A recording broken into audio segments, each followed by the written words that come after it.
So guys, balik tayo sa part 3. Ang kamba natin mga pardibrehan.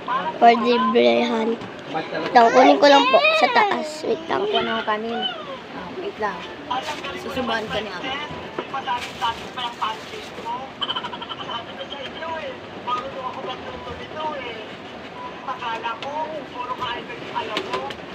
Ito po guys.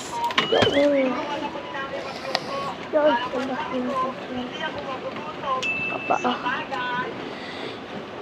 Oh, katilin na siya. Japandi.